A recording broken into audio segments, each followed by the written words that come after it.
Hi, Matthew. Hi, Bob. How you doing? I'm doing well. How are you? I'm doing fine. Let me introduce us. I'm Robert Wright. This is The Wright Show. You are S. Matthew Liao, if I pronounce your last name more or less correctly. That's perfect. Flawless? Well, then I'll Uh-huh. do it again, Liao. That's great. Okay, I'm on a I'm roll. very impressed. I'm on a roll. Let me tell people who you are.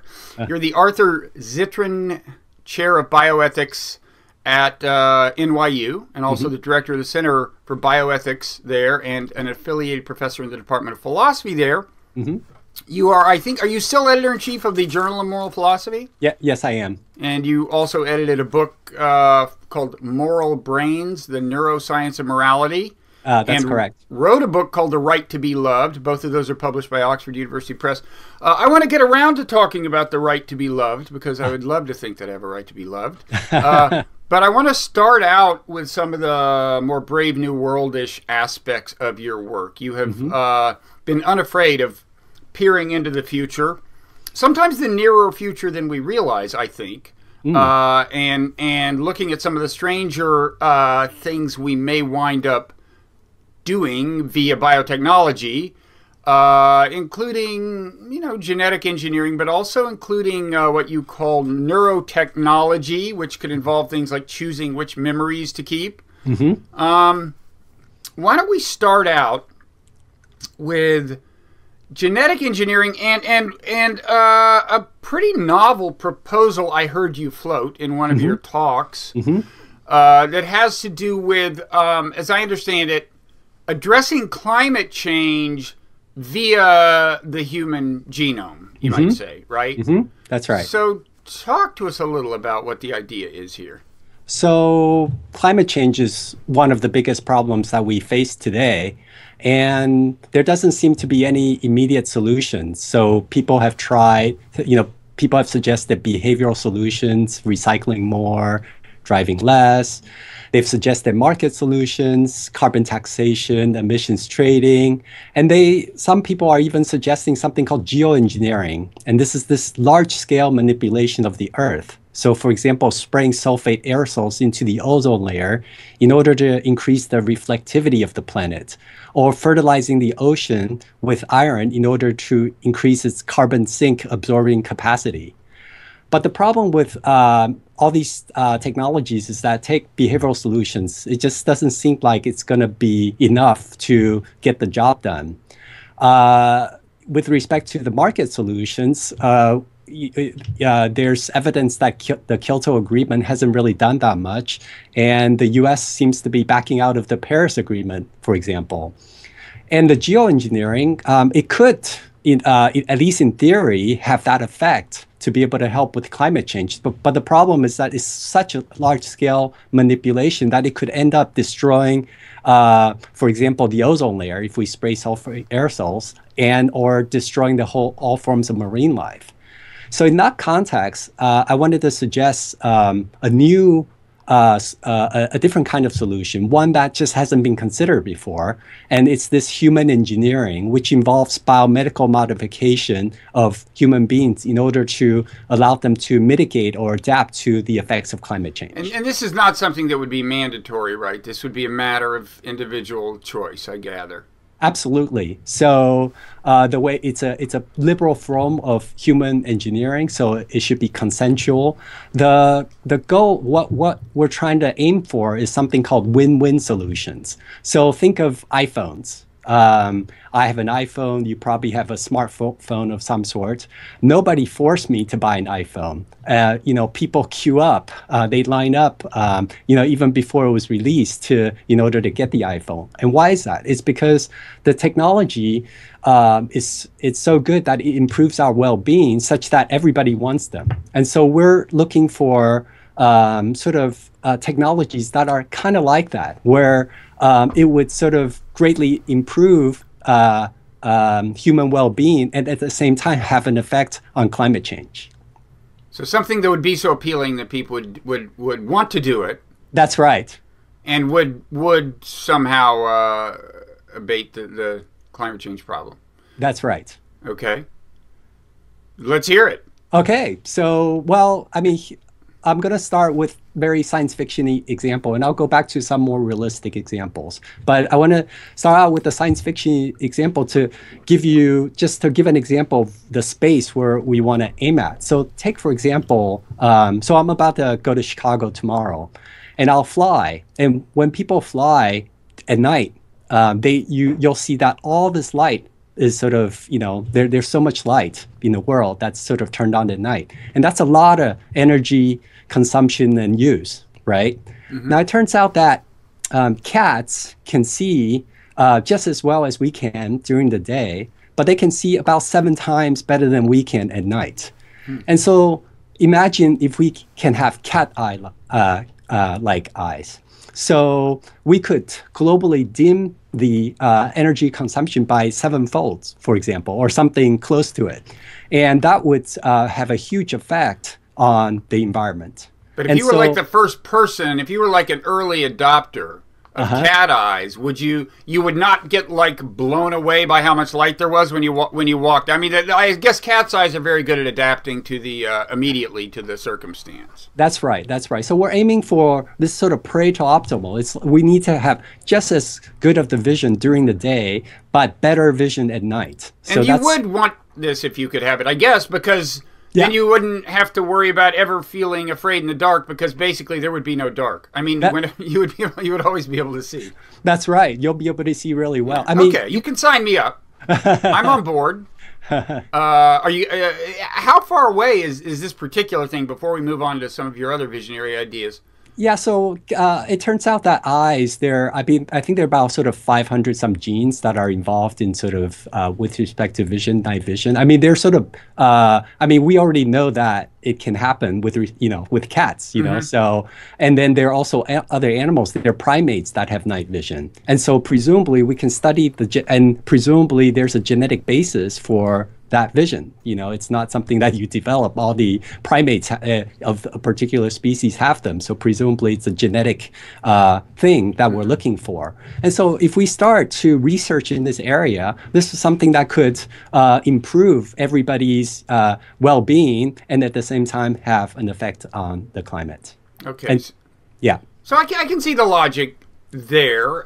The appeal would be, in principle, pretty strong. Now, I heard another idea of yours that I wasn't sure would be so inherently appealing to people, which has to do with reducing your desire to eat meat. The idea being that it turns out that cows emit a huge amount of methane, right? Right. That's the polite term for what they do, methane emission, not the term we used in junior high.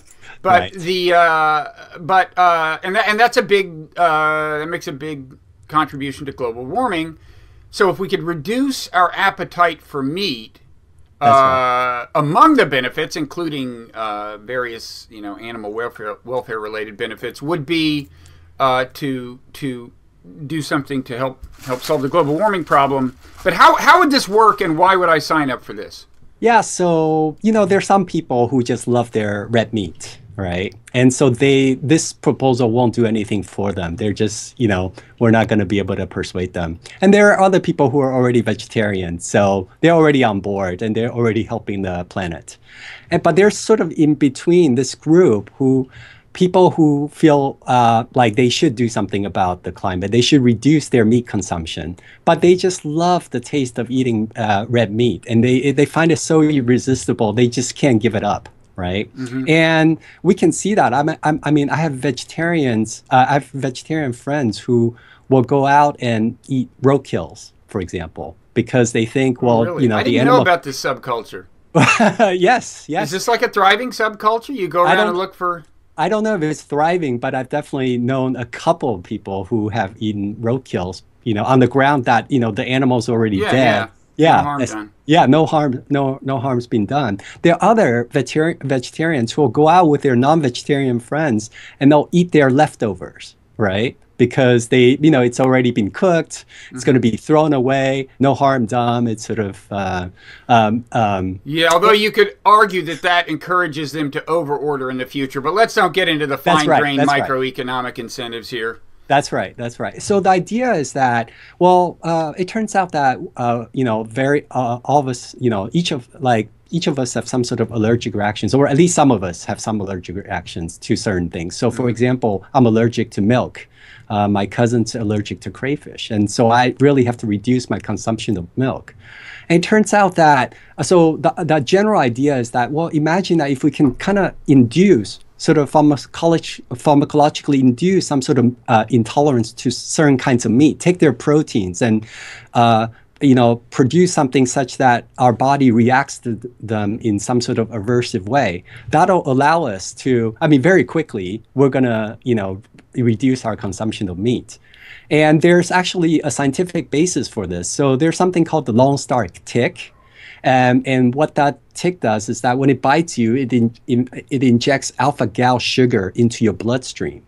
Now, alpha-gal sugar is also found in the red meat. And normally when you eat it, you ingest it, it goes into your digestive system, so nothing happens, right? Mm-hmm. But when you also have the alpha-gal sugar in your bloodstream, you become allergic to it. You have some people have some sort of reactions to that alpha-gal sugar, and they actually have to stop eating meat. So that's sort of there. So that suggests this is not seeming as appealing to me as being able to see in the dark. But I mean, let me. I guess one question is. I guess the way it works is if you have an aversive reaction to eating something, like if you eat something and then throw up, like a couple of times, you will cease to desire the thing. Is that right? I mean, the prospect of eating it will cease to seem appetizing. That's right. That's right. But it's not just about the sort of aversive. So I was just only giving that as an example. Mm-hmm. Some people are aversive to eating things because they're too sweet, right? And so there are actually also things where you can take where lemon will taste really sweet to you, right? So imagine that you create like a patch, some sort of meat patch, kind of like nicotine patch, where it makes meat taste really sweet to you. That might be enough to create the aversion that you need. Right. Yeah. It seems like it might be more appealing to people if you just said, I'm going to make it so that you don't crave meat. Although if you just put it negatively like that, they might be like, wait a second, I want to crave things. And so if you could say you won't crave meat, but you will crave spinach all the more. It will just be like heaven to have spinach. That seems to me like the optimal. Hey, that's a great idea. Well, thank you. Have you on the marketing team of this project. I'm available for a reasonable hourly fee. It's a funny thing when you're trying to get people, though, to move on the other side of some wall where it doesn't look appealing to be there, but once they're there, it'll seem fine. Yeah. Like, I used to think, when Prozac first hit the market, and they'd say one of the negative side effects is reduced sex drive. And I thought, but wait a second. Once you have the reduced sex drive, you don't consider that negative. You don't, you've changed, right? I mean, you just don't want to have sex, but you're not sitting there thinking, I wish I could want to. Well, maybe you are. Who knows? But anyway. Right. Yeah. So it seems like you face a little of that problem here. Yeah. So on this one, there's definitely that issue where, some people might feel like, again, we're sort of, the target group is people who want to reduce their meat consumption, right? And so they already feel guilty, mm-hmm. but they feel like, but I just have to eat the red meat. But so in that context, sort of this could help with the weakness of will. So some people might say it's kind of like that's why nicotine patches are such a success, right? It sort of helps them, people who want to give up smoking, but they just find nicotine so irresistible. Mm-hmm. And so that's sort of the target group is sort of there are some people who already are, they want to reduce their meat consumption, red meat consumption, but they find that they can't. Okay. Yeah. Now, are there any other global warming, kind of surprising approaches to global warming? Yeah, so another thing is we can sort of have smaller people, right? So it turns out that larger people they take up more energy, they use up more resources throughout the entire lifespan, right? They wear out shoes more, it takes more energy to transport them from A to B, so if you add all that up, so if we can just have on the average smaller people, then we could drastically reduce greenhouse gas emissions, other things being equal. And it turns out that about 100 years ago, we're all on the on the average about 15 centimeters shorter. Right. So if you go to Versailles, you kind of have the duck, right? And the beds tend to be smaller. And 100 years ago, people were just as smart. They were Einstein, et cetera, et cetera. So it didn't seem to affect their cognitive abilities. And so one thought is that, look, if it's not that big of a deal to reduce our height by a little bit, but if it could have a great effect on the climate, that's another thing that we can go for. Now, here you might say, our society prefer taller people, and there's plenty of evidence of that. Right, they do. They are judged more favorably. It's like CEOs are taller than average because I guess people look at them and go, "Oh, he should be in charge." Right. Yeah, and so, but I think that there are actually benefits to being smaller too. So again, I'm flying tomorrow. It's much easier to fit into an airplane seat when you're smaller than when you're bigger. If you look at centurions, there are not many centurions who are over 7 feet tall. So you live longer as a benefit of being smaller. You live a lot longer as a benefit, of being smaller. And the other thing is, if we want to go to Mars and other intergalactic space exploration, it's going to be the case. We're going to initially prefer people who are going to be smaller, because think of the amount of energy and resources you need to carry on the spaceship, et cetera, in order to feed these individuals. So you could say to parents, if you want your child to be the first child to escape the solar system, make sure it's a small child. That's right. And you could make sure both via genetic engineering and hormonal therapy, I guess, right? That's right. So there you can use pre-implantation genetic diagnosis. So we already know about, some of the genetic factors relating to height. And we can right now, PGD is already widely accepted in IVF clinics in order to screen out diseases. So this would involve sort of a different selection criteria. Okay. Yeah. Is any more global warming? So another thing is cognitive enhancements. So it turns out that there's some correlation between cognition and height, and in a kind of indirect way. Wait, right? I thought you just said there wasn't. Didn't you just suggest that we would not suffer any cognitive diminution if we made ourselves smaller? Oh, sorry. Between not between cognition and height, but cognition and the rate of birth, like how many children people have. Oh, okay. Yeah. And what's the relationship? It's inverse, or? Yeah. So it turns out that when people, UN has a report that when women are better educated, they tend to have fewer children, right? They wanted to go and do, like other things. They want to delay childbirth, et cetera, et cetera. Mm-hmm. Right. And so if we can kind of give, you can imagine a society where we provide free cognitive enhancements to individuals that might have some sort of effect on reducing the rate of childbirth, childbirth rates. Right. Of course, then you get into another realm of moral philosophy about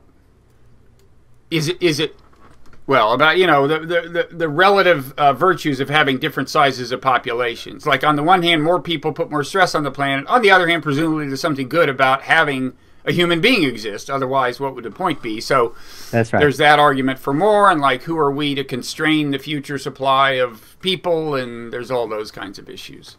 Yeah, so in the context of climate change, some people are actually suggesting that we need to adopt something like China's one-child policy, right? Yeah, good luck with that in America, I would say. That's right. Let me know how that works out. Yeah, so in that context, if what we care about is the fixed allocation of greenhouse gas emissions, you could actually say to people, okay, well, look, you can decide whether you want to have one large child or two medium-sized children or three smaller children, right? But given the fixed allocation of greenhouse gas emissions.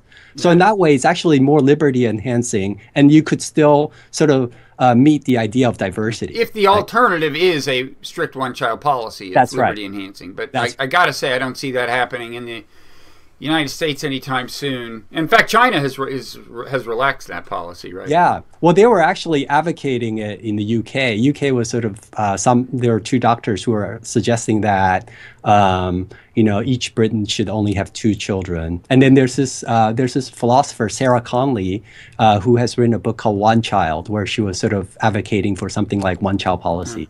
Now, it tends to creep people out when you suggest that the government would play a role in mandating anything having to do with genetics. We call that eugenics, when a government policy changes the gene pool. But it seems to me that, in a way, the larger threat, the more likely threat, because I don't think our government is likely to get into that business in a big or explicit way, the more likely scare scenario is like what happens when people start choosing to do genetic engineering, as actually they're doing via the selective reimplantation of embryos and so on. That's right. And selective abortion and so on. And first of all, people will make different choices, which could lead to interesting, forms of diversity. But beyond that, if some people can afford it and some can't, and once you get into the really exotic things where it's like, do you want to increase the chances that your child will have a high IQ or something? That is going to be available first to rich people, I'm sure. And so over time, you could get a pronounced kind of genetic stratification. In this case, unless the government intervenes and either bans certain things or provides, a kind of a health insurance for everyone that would ensure it. So that seems to me creepy in its own way. Absolutely. So there needs to be, alongside this conversation, we really need a robust political philosophy to address some of these issues about inequality, the potential inequality. You kind of suggested one way, which I tend to favor, which is, if you thought that cognitive enhancements or these type of enhancements were beneficial to everybody, then this is something that maybe we should subsidize. And so that would kind of go some ways towards addressing the issue of inequality. But, although right away, then people will accuse you of doing old-fashioned eugenics and start talking about Hitler and things that the United States actually did in the early part of the 20th century. Right. Well, that's... But I don't mean it's the same thing. They'll just point out that at that point the government is shaping the gene pool, and that's eugenics. Yeah. So the other I think that's I think that's right. And so there's definitely, there are different forms of eugenics. There's liberal eugenics, and there's sort of more coercive form where you sort of and some of what the U.S. government did in the 40s were much more coercive, right? The mandatory sterilization, et cetera, et cetera. So none of that. What's the line from the famous Supreme Court case that actually validated eugenics? It's something like 7 generations of imbeciles is enough, or something. Yeah. Because what they were legitimizing was sterilizing people with low IQs, right? Yeah. And that was in the United States. Yeah. And I'm definitely totally against that. Yeah. So, okay, so let's, because time is limited, let's move on to neurotechnology. Okay. Where you have thought a lot about the prospect that we might be able to let loose of memories that are haunting us or are traumatic. And I know there's some scientific evidence, maybe it's mainly in non-human mammals, but there's some reason to think that this is going to become possible, right? That's right. So already there's something called propranolol, which is this beta blocker. And the U.S. government has been giving that to soldiers in wars when they experience post-traumatic stress, when a post-traumatic event or potentially traumatic event occurs. The problem with propranolol is that you have to take it within 12 hours or something like that, within a very short period. Otherwise, so it's like the equivalent of morning after. That's right. And so the way it works is basically memories get consolidated, right? And so during that consolidation process, if you can kind of interfere in the consolidation process, do something like the beta blocker, then it reduces the intensity and doesn't get consolidated strongly into the long-term memory. So that's sort of one way you can do it. And that's actually been shown to be effective in humans. Yes. So does it block the consolidation of your memories in general during that phase?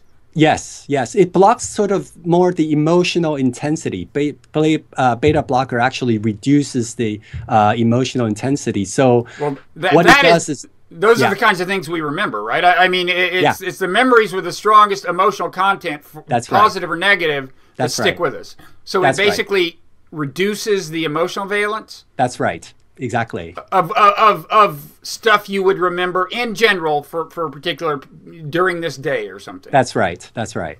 So you're letting go of more than just a traumatic memory, but you're judging that to be worth the price. Yeah, that's right. There's a more another technique, which is so it turns out that each time when we recall something, the memory needs to reconsolidate itself. So there's another process called reconsolidation, where basically when you recall the memory, the certain proteins are needed. They're called PKM zeta, are needed to, or something like PKM zeta. There's some disputes about that, to put the memory back, memory back together. Right? And by the way, I think it sometimes puts it together in slightly altered form for the sake of like narrative convenience when we like, and that's why maybe we come to believe false things over time, but we'll leave that aside, right? That's absolutely correct. And so it turns out that memories keep changing over time as we update it. So it's not like computer memory where it doesn't change, but in fact, through the reconsolidation process, it's always changing. So certain things become even more focused and other details kind of fade away.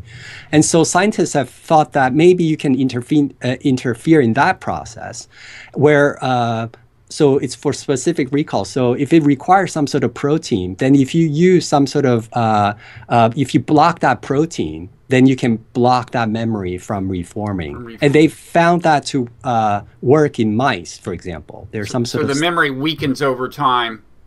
It actually gets deleted completely. And of course, in mice, it's a memory of a kind of behavioral kind. I mean, that's the only manifestation we see is that they forget, they no longer know how to run a maze or something, right? That's right. That's right. So basically, in mice, it's a really clever trial. They put a bunch of mice in sort of a round table that turns, and so the mice have to keep running, otherwise they'll get carried by the the turntable.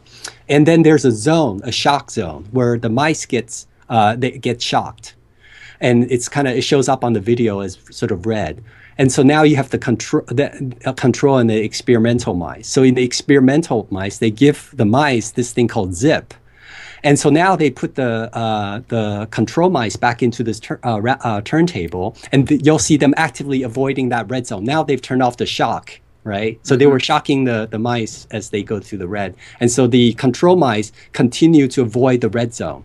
But the mice that were given zip, they all just run around in circles. It's amazing. But they still remember how to run mazes and things like that. And so that kind of suggests that the erasing is selective rather than general. Now, so this beta blocker has actually been used in the real world by like soldiers? Yes. And what about sexual assault victims?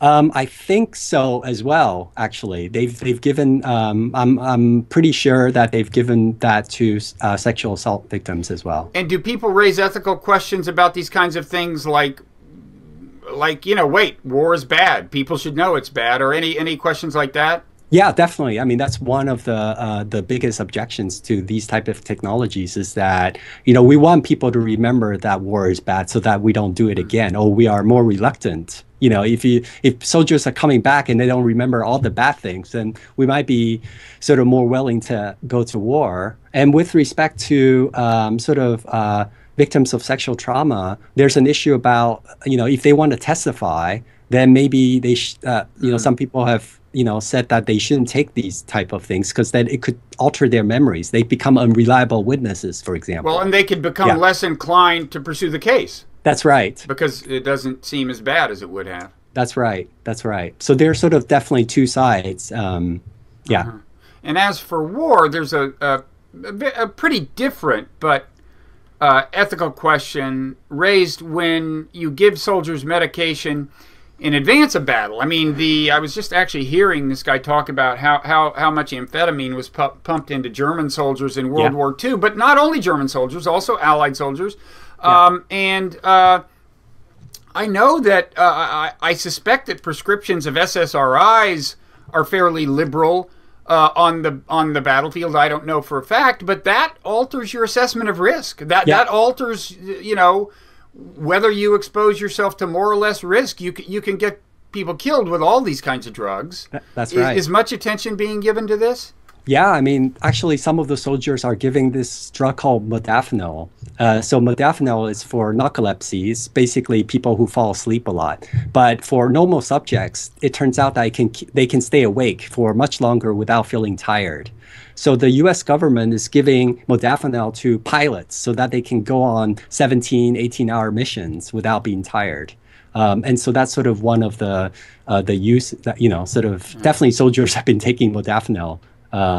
And it raises questions about super soldiers, right? Do we want these super soldiers in war? What happens if if they lose the ability to make moral decisions in the way that you've suggested, right? Kind of, they're not responding correctly. I mean, the flip side of that argument is that some people are so, when they're fighting in the war, they're so stressed out that actually there are a lot of friendly fires, right? Because the soldiers are too scared or they're too nervous. And so some people have argued that what we need is an optimal amount. And so some of these drugs could actually help them. So for example, propranolol, it turns out that musicians also take propranolol in order to calm them down. Is that a beta blocker? Yeah, it's a beta blocker. So it sort of calms them down when they sort of play in concert halls. And so, if soldiers can take that, I mean, the idea would be that if soldiers take this, then they're less likely to engage in friendly fires,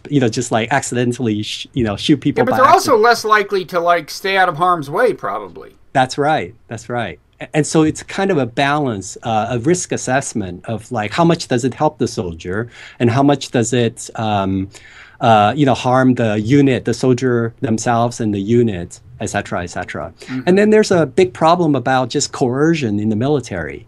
So usually when we take these drugs, we consent to taking them, right? At least in the civilian settings. But soldiers don't really have it doesn't seem like they have a choice. I mean, if your commander tells you, take this, right? Mm-hmm. Seems like there's this whole peer pressure that if you didn't take it, if you're going raw, you might be endangering the whole battalion. So you're under serious peer pressure. And that's something that we need to discuss as a society. Of course, you could say that about the whole idea of sending people into battle. You're under a lot of pressure to go into the battle once you're a soldier. And of course, that becomes an especially acute question during times when there is a draft, which there isn't now. Yeah. So just to briefly revisit this memory thing, you can imagine two scenarios. One is memory deletion. Yeah.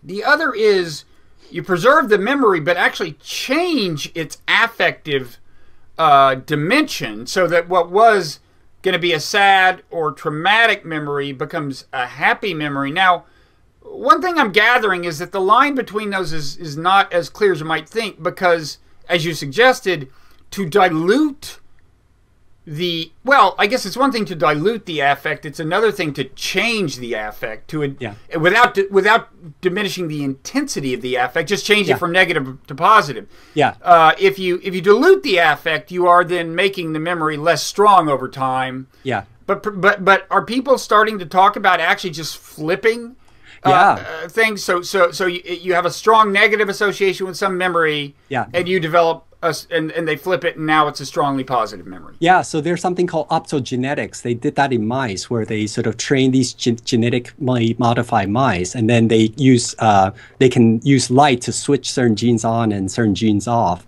And in that way, they've been able to flip from an aversive event to something that's reassociate that event with something completely positive. So a total flipping of the experience.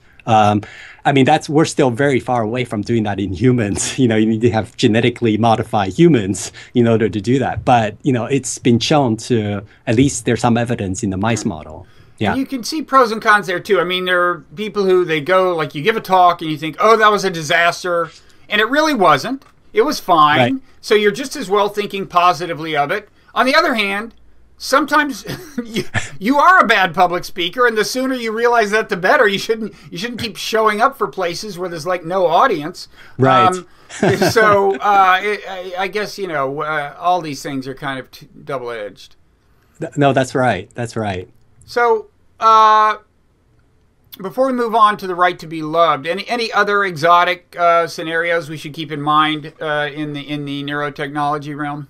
Yeah, so I mean, we kind of talked about this, but there's something called the deep brain stimulation, right? Which is the That's used for Parkinson's patients, for example. They actually implant a computer chip that does some kind of regulation of your cerebral activity or something. That's right, and it's connected to a battery pack where you can kind of turn on and off. You can kind of increase the electricity or you know, reduce it or turn it on or off, and that's been shown to sort of affect personality and identity, et cetera, et cetera. And so there's actually some evidence that could help with post-traumatic stress as well. So in addition to drugs, these type of devices could also. And the idea is that PTSD is the result of hyperactivity in the amygdala. And so if you slow down, if you can kind of sort of interfere with the amygdala, you can somehow affect, you know, the occurrence of PTSD. But the problem is that once you create something like this, you could actually begin to also use it for enhancement purposes, right? So DARPA wants some sort of, so right now these DARPA devices— is the defense, the Advanced Research Projects arm of the Defense Department. That's right. That's right. So right now, these devices are open systems where the user can adjust the level of the electricity. But they want a closed loop system where it'll automatically monitor your brain activities and sort of start to sort of, and then interfere or intercept in real time. So they could make it so you never feel fear. That's right. So if your amygdala starts acting up at all, they just damp it down. That's right. That's right. I wouldn't want that. Yeah, so, you know, I mean, so surely people must be raising alarms about the Defense Department looking into that kind of regulation of a soldier's brain, right? Yeah. Well, you know, it's the Defense Department. They're doing, you know, sort of. Once I met Jeff Ling, he sort of ran DARPA, one of the divisions of DARPA, and they said that, you know, science fiction is things that we haven't done yet, that DARPA hasn't done yet. So. But anyways, I mean, you can imagine that there's civilian sort of uses of these technology as well once they get perfected. Yeah, so those are sort of worth thinking about as well. Of course, there's technically three scenarios. One is it's totally on autopilot, so it's like a thermostat. You know, the algorithm that controls it is just set, and it responds. It's a feedback system that responds to, say, amygdala activity by adjusting that activity. Another is that you can intervene, and then the third is that somebody else can intervene, right? Like, yeah, that's right. That's right. That might be what some people in the military would prefer, but you know, and somebody could hack the system. So yeah, could get weird. Yeah. Yeah. I mean, they want to use that so that, you know, two soldiers can communicate with each other without speaking. So kind of using brain, you know, once you have the brain devices, you can use your brain waves to communicate, and they'll sort of auto-translate and create voices in your sort of ear and things like that. So, are they actually looking into that? DARPA is actually actively looking into that as well. Sort of the virtue of that is just you wouldn't have to speak into the microphone, or that's right, because you know, if you're trying to communicate while you're on a battlefield, you could endanger, you know, like the enemies could hear you. Yeah, but of course you got to also wonder, like, so if somebody is communicating with you through this new system, is it like clear to you that it's a message from somebody else, like a suggestion that you do something, as opposed to just feeling like the motivation to do it itself? That's a great question. You know, I think that's an empirical question. Some people hear voices in their heads, right. and they're like, okay, that's what I should do. Yeah. No, that's right. That's right. Kind of like Westworld-like scenario. Yeah. Yeah. And speaking of which, I assume you've seen Eternal Sunshine of the Spotless Mind. Yeah. Yeah. Yeah. So the whole paper, well, this whole Erasing Memories was very much influenced by that movie. That's one of my favorite movies. It's a good movie. Yeah. So let's turn to your book on the right to be loved. Okay. So you're arguing that people have a right to be loved, or are you just kind of playing around with it? That's your position. That's my position, is that children have a right to be loved. Okay. So it turns out that many international declarations already say that children have this right. So if you look at Mozambique, Israel, Japan, they all say specifically that children have a moral right to be loved, have a right to be loved.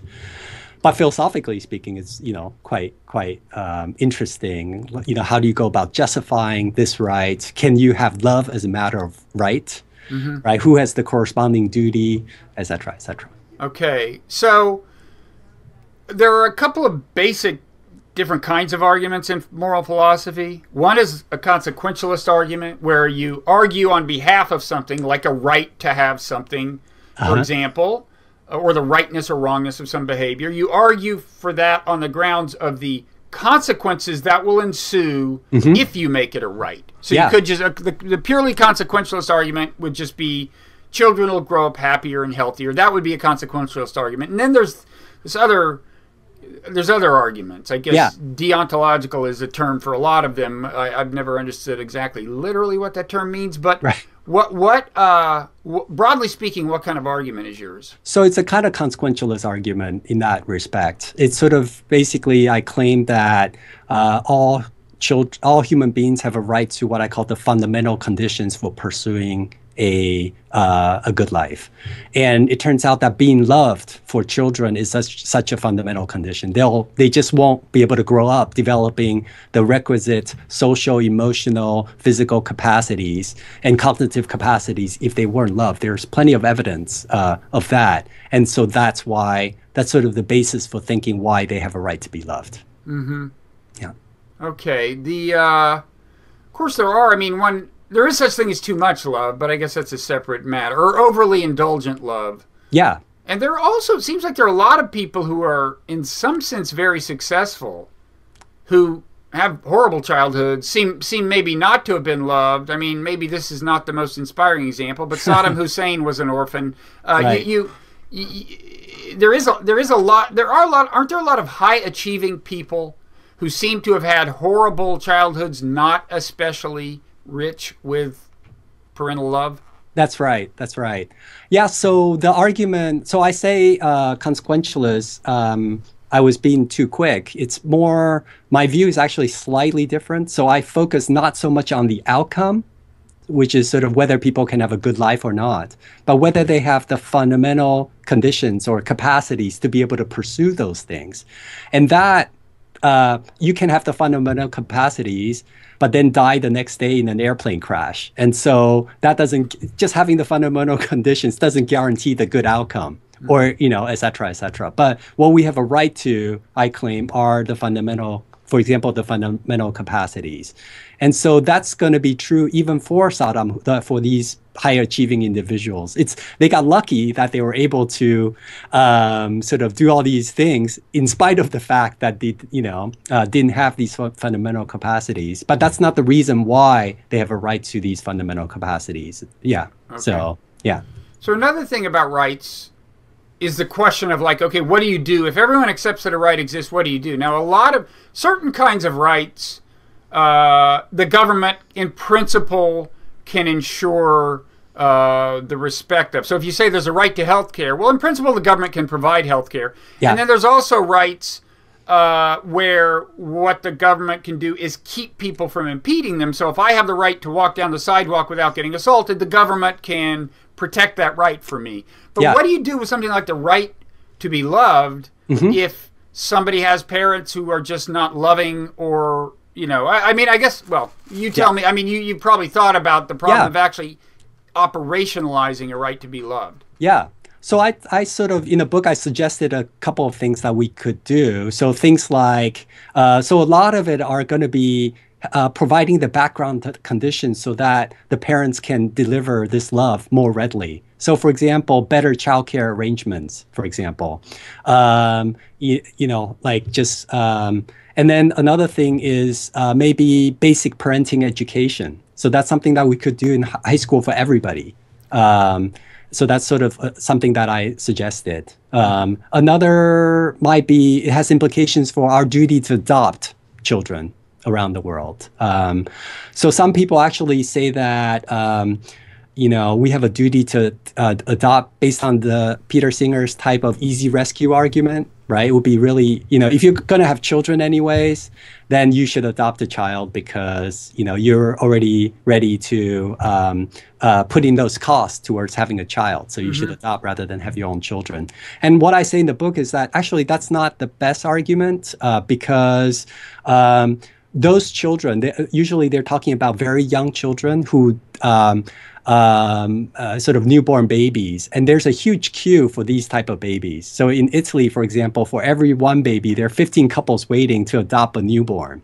The difficult cases are the 5-year-olds, the children who are already in foster care, who are, they have maybe some sort of developmental disability and other forms of disability, maybe behavioral problems. Those are the children who really need to be helped. And so so the easy rescue argument is not going to be very helpful with respect. Those are not easy rescue cases, right?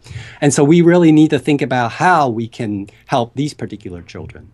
And there is a challenge that, there is a natural process of parental bonding. And presumably, the later you start, the more challenging it is to develop the kind of love that a parent would normally feel for a child, right? If you meet the kid at age 19, you're just never gonna be the same. And to some extent, I guess that's true for age 5. So that's a big challenge, right? Yeah, that's right. That's right. Not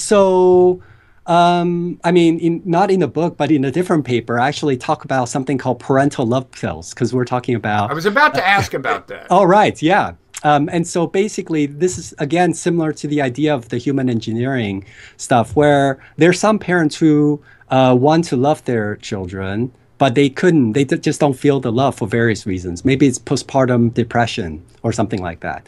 But it turns out that oxytocin is something that makes you more affiliative. It's the bonding agent, right? And in fact, it is stimulated in a woman who is breastfeeding. So that makes you think that maybe, it's by design. This is by design that it shows up when a mother is gazing at a newborn infant.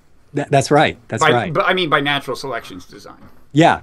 Yeah, and so oxytocin is something that's readily available over the counter already, and so it's something that's really it's prescription though, right? It's prescription. That's right. That's right. I was going to head down to the pharmacy, but... right?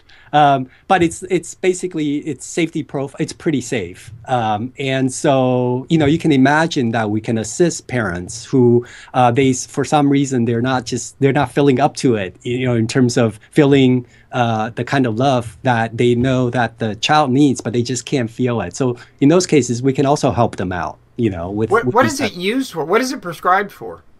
That's a good question. I'm not quite sure. It's sort of like a trust. I think it relaxes you, or sort of it's a kind of relaxing agent. I think some people are.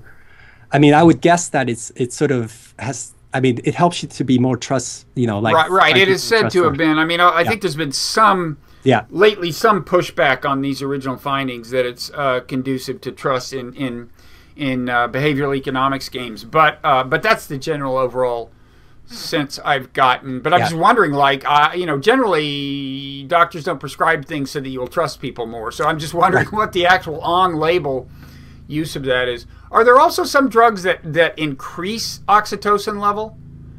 You mean like biologically speaking? Well, there are some that are known, that are thought to have a bonding, like ecstasy, for example, is said to make people bond. I'm just wondering if it raises your oxytocin level. That's a good question. I'm not sure. So yeah, I know about the oxytocin that you sort of usually it's direct injection because it's fairly safe, but sort of increasing your own levels through some other through some other means. I mean, you mentioned it, sort of the eye gaze. It turns out that eye gazing, just looking at your baby's eyes, will increase, like, sort of mothers naturally, produce more oxytocin when they do that. Is When that they right? when they engage in that activity, Yeah. or when they're breastfeeding, for example, it sort Yeah. of naturally creates that. So, Yeah. yeah. Okay, well, that's a lot to think about. Any other before we leave? Any other wild scenarios? I think that's it with respect to the right to be loved. What kind of reception have you gotten? The book's been out what, like 2 years or something? Yeah, about 2 years. It's been fairly positive. So there was I met with some people from the from the UNICEF. UNICEF talking about this book, and they were very excited about the project. I also met with some people who work in adoption, and so there's sort of some, they're very much on board with the message of the book. There was a couple. So one of the positive policy proposals in the book was about something I called multi-family adoption scheme. So currently, the way in order to adopt, you have to be sort of it's usually a family, and they're usually romantically linked, right? They're sort of usually heterosexual, but not necessarily anymore. But but they're romantically linked. And so one of the things I suggested in the book was that to increase the pool of people who could adopt, maybe we should allow friends who are longtime friends who want to just help each other adopt a child and sort of become co-parents with each other, who are not romantically linked. They're just friends. Communal parenting. That's right. That's right. And there's actually a case in Canada where it just happened last month, actually, where these two couples, there was a mother, and she had a child who was slightly disabled. And her friend started to help with the caretaking, and then they filed in the court she then filed to be in the court to be a co-parent to this child. And they're not romantically linked. They sort of said on sort of interviews, they're just sort of, but they just want to be co-parents of this child. And the government granted them this particular right. And so that's really interesting. That it's actually now it could be complicated if down the road they part ways. Then again, divorce happens, I guess. So there's never any insurance against that. That's right. Yeah, so we have ways of dealing with that. People get separated too, and so presumably can deal with that the same way we deal with ordinary divorce cases, or in the case of when one parent dies, et cetera, et cetera. The tax codes will have to be revised as well. Yeah. Yeah. Well, that's doable. Yeah. Yeah. Well, okay. Well, thank you so much for giving us so much to think about, Matthew.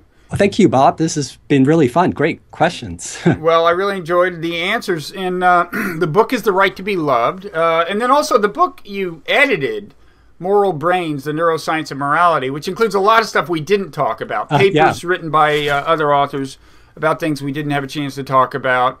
Is also published by Oxford University Press. You're the editor of the Journal of Moral Philosophy. Anything else that people should look for? Do you have a Twitter feed or an anything you want to advertise? Yeah, I have a Twitter feed, Matthew Liao. Okay, so we'll link to that on the site then. Great. If people click on your name on our site, they'll see that. Great. And thanks again. Thank you, Bob. Okay, take care. Take care.